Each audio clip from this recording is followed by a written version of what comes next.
Base title: The Haunting Picnic.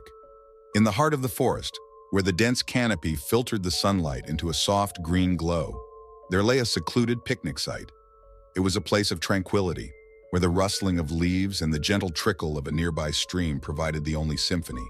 Yet, beneath this serene facade lurked a darkness that none dared to acknowledge. On a crisp autumn morning, a group of friends ventured into the woods, seeking a perfect spot for their annual picnic. Sarah, adventurous and always seeking thrills, led the way. Tom, her loyal companion, followed closely behind, his camera poised to capture every moment. Jenny and Alex brought up the rear, lost in their own world of laughter and teasing.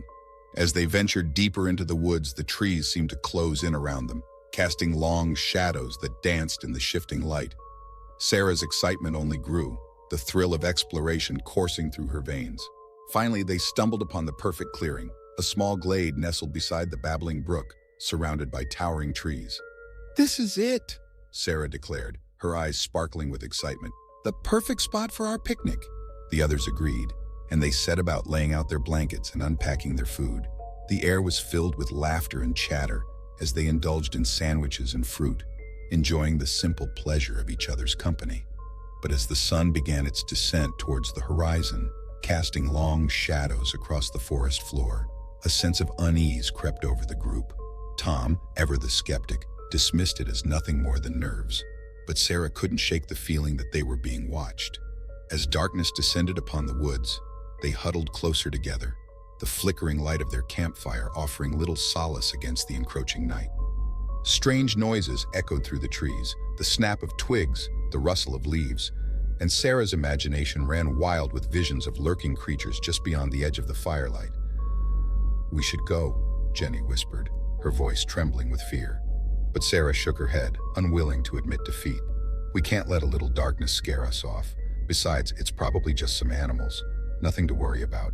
Reluctantly, the others agreed to stay a little longer, but their nerves were frayed, and each passing minute only served to heighten their fear. And then, just as they were beginning to relax, a blood-curdling scream shattered the silence, echoing through the trees like a haunting melody. Panic engulfed the group as they scrambled to their feet, their hearts pounding in their chests. "What was that?" Alex cried, his voice tinged with terror. But Sarah's blood ran cold as recognition dawned on her. "It sounded like a child," she whispered, her voice barely above a whisper. Without another word, they fled into the darkness, stumbling blindly through the underbrush as they sought escape from whatever unseen horror lurked in the shadows. But no matter how fast they ran, the forest seemed to stretch on endlessly, its twisted pathways leading them deeper into the heart of darkness. And then, just as they thought they couldn't run any longer, they stumbled upon a clearing, a familiar clearing, bathed in the soft glow of the moonlight. It was the picnic site, but something was different. Something was terribly wrong. The blankets lay strewn about, the remnants of their abandoned picnic scattered across the ground. But it was what lay in the center of the clearing that sent shivers down their spines. A child's doll, its porcelain face twisted into a grotesque mockery of a smile. Sarah's breath caught in her throat as she reached out to touch it, her fingers trembling with fear. And then, without warning, the doll's eyes snapped open, glowing with an otherworldly light that seemed to pierce the darkness. With a scream of terror, Sarah stumbled backwards, her heart pounding in her chest. "We have to get out of here," she cried, her voice rising above the din of the forest. But it was too late. The trees seemed to close in around them, their gnarled branches reaching out like grasping fingers, trapping them in a web of darkness. And then, from the depths of the forest, came a sound, a low, guttural growl that sent chills down their spines. They were not alone. With nowhere left to run, they huddled together in the center of the clearing, their hearts pounding in their chests as they awaited their fate.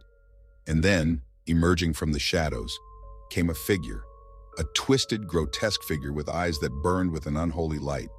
It was the spirit of the forest, ancient and malevolent, a being born from the darkness itself. And as it loomed over them, its twisted form casting a shadow over the clearing, they knew that they were doomed. With a final blood-curdling scream, the forest claimed them as its own, their cries echoing through the night as they were consumed by the darkness. And as dawn broke over the horizon, casting its golden light across the forest, There was nothing left of the group but a few scattered belongings and a sense of dread that lingered in the air like a curse. The picnic site, once a place of tranquility and beauty, had become a tomb, a reminder of the horrors that lurked in the darkness, waiting to claim those foolish enough to wander into their domain. And so the legend of the haunted picnic site lived on, a cautionary tale whispered among those who dared to venture into the woods. A reminder that some places are best left undisturbed, lest they awaken the darkness that lies within.